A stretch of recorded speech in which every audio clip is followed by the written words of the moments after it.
guys, it's Jo Hinds here, dog trainer and behaviourist. Today I wanted to talk about sleep in your dogs. In my job I go into a number of people's houses where dogs are not getting enough sleep or even rest. They may be getting sleep in the night, but in the day they're getting none, or worse, they're restless at night too. Overtiredness in dogs and puppies can cause all sorts of unwanted behaviours.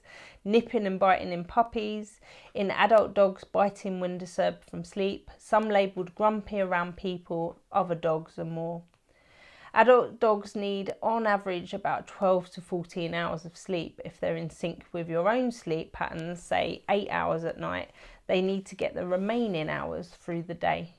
Like us humans, older dogs need more sleep as they age. They tire out more easy and need rest in order to function properly. Puppies, like babies, spend a lot of time expelling energy while playing and exploring their new surroundings even. It can be stressful, learning human rules and learning about the world, which means they might need as much as 18 to 20 hours of sleep to recover. Just like us, sleep is vital for dogs. It gives the dog's body time to heal. A deprived of sleep dog will have a weakened immune system, therefore more prone to sickness and putting them at risk of serious conditions. Lack of sleep also has a huge effect on mood state. As humans suffer from fatigue and increased risk of obesity due to lack of sleep, we would be fooled to think this is not a risk for dogs too. Sleep is also important for learning and retaining information. A study was done by the Family Dog Project and they found sleep did help dogs with memory consolidation. So I will put a link in the below description so you can get an insight in this. Now there are many reasons why dogs are lacking sleep. So to start with, inadequate or uncomfortable bed areas is where my first thoughts.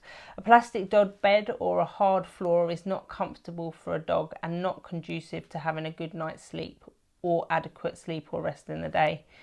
In the wild, dogs dig the earth to make it softer or choose the most comfortable resting spot they can find. Yes, dogs do choose the floor as well, particularly if they are hot, but some move around quite a bit during the night, which you would notice if they were on your bed, which means some struggle in crates for this reason too. If you have wooden, tiled or laminate flooring, a move in bed is unsettling too, and a nervous dog won't want to lie on it.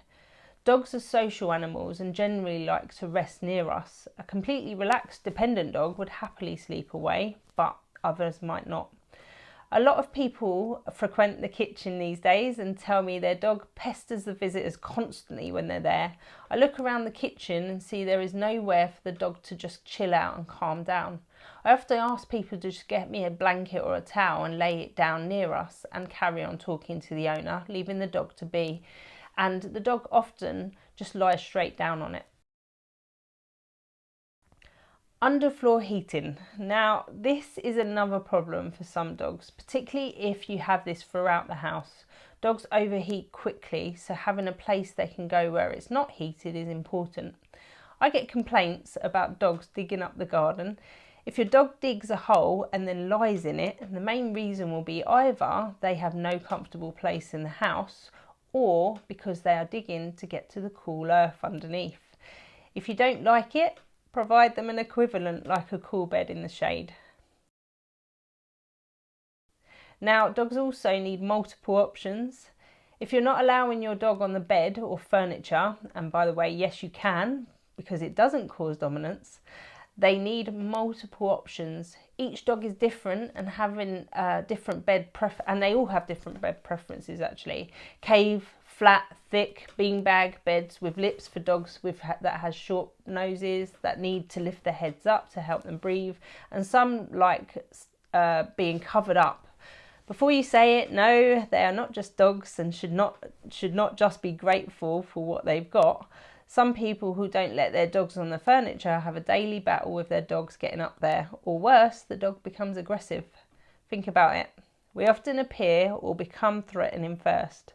Dave the dog is lying there minding his own business, nice and comfortable on the sofa or bed, having a lovely rest, and then we suddenly come in telling them to get off, or sadly drag them off by their collar. Over time, they start to defend themselves, and no, they don't know they shouldn't be on the furniture. They can just read in your body language that you are angry, and this can be as simple as a look. So they either appease you with slinky body language, moving away, as they don't want conflict, or they use aggression to defend themselves. I know what I am like when I'm disturbed from sleep. Ask my poor husband. So location is really important too. Your dog should have at least one bed where there is no foot traffic, away from where your children play loads and the hustle and bustle of a busy household. Never located near a cupboard that is frequently used, etc. Many locations where dogs sleep, like the kitchen for example, have no window blinds these days or curtains, which means dogs get disturbed by all the critters that wake up at night that we're not even aware of.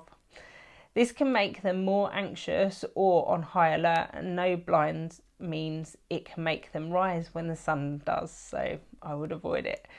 Often people tell me their dogs doesn't use the bed that they bought them at all, and this is either because the bed is not the right one for the dog, or they might not find it comfortable or not used to the texture, or it's located where the dog is not comfortable. Is there a draft? Is it too close to the radiator? Is it facing the front window where it's bombarded with perceived threats like people and dogs walking by that make them feel uncomfortable? If they are crated, again, there should be a bed or at least a crate mat, and I've put a link with the one that I like. There should be enough room so that your dog can stand up fully and lie down with their legs stretched fully without touching the crate walls. Crates ideally should not be forever, but some dogs of course love them and would choose the crate or den area over everything else. That's absolutely fine, but just be sure they get an adequate sleep in there if you're shutting them in. Let sleeping dogs lie. Never disturb your dog when resting or sleeping. Yes, if they are on your laps, it's fine to stroke them, although once they're asleep, try not to. If they've decided to sleep away from you on their bed or on the other end of the couch, leave them alone, and ensure children do too. Don't decide I want to play with them and wake them up. I know they look adorable, but don't be tempted to give them a stroke. It's annoying. We touch dogs far more than we touch each other. If we did it to people as frequently, it would be classed as inappropriate and irritating. Give them a break. Most people hate being touched in their sleep. It's startling and unsettling. Why are we shocked when a dog snaps or is grumpy when they are woken constantly? If it doesn't happen frequently, then they are less likely to react this way. But lack of sleep in general can trigger snapping, and it's quite common in fearful and anxious dogs that need help in other areas of their life. The bed chewer. For a dog that chews beds, try multiple old towels or duvets rather than spending a fortune on beds. Under supervision, of course, but particularly if they swallow what they chew.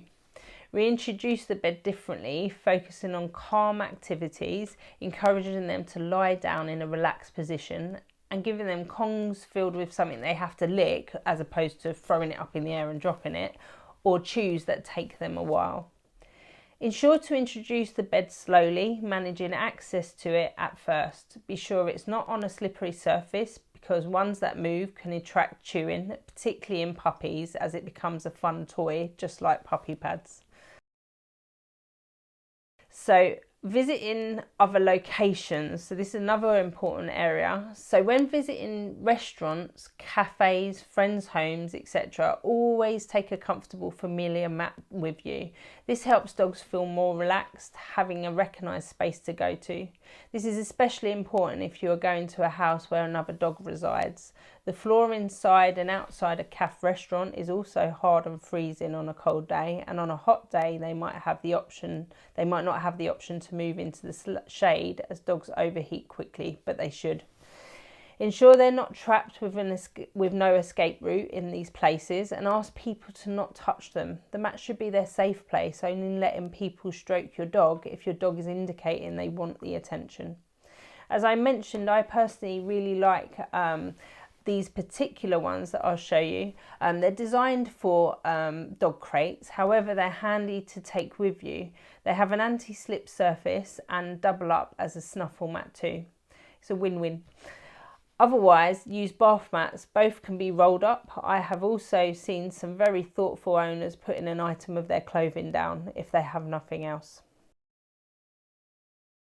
Collars. So this is my final point to consider. Consider how comfortable it is on your dog. If you can pop it around your neck, arm or leg and lie down on it, is it comfortable? Does it dig in? Take collars off at night to give them a break, popping it back on in the morning before breakfast. It's always advisable to take collars off when puppies are in crates anyway, in case they get their tag trapped, which can cause choking, and particularly when two dogs are left alone together, as there has been many cases where the dogs have caught their jaws in it and they've got locked together, and it's caused death in cases as well.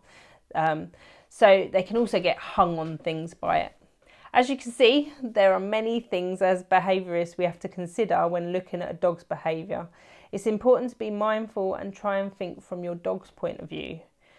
Who knew that sleeping could be so complicated, hey? Bye for now.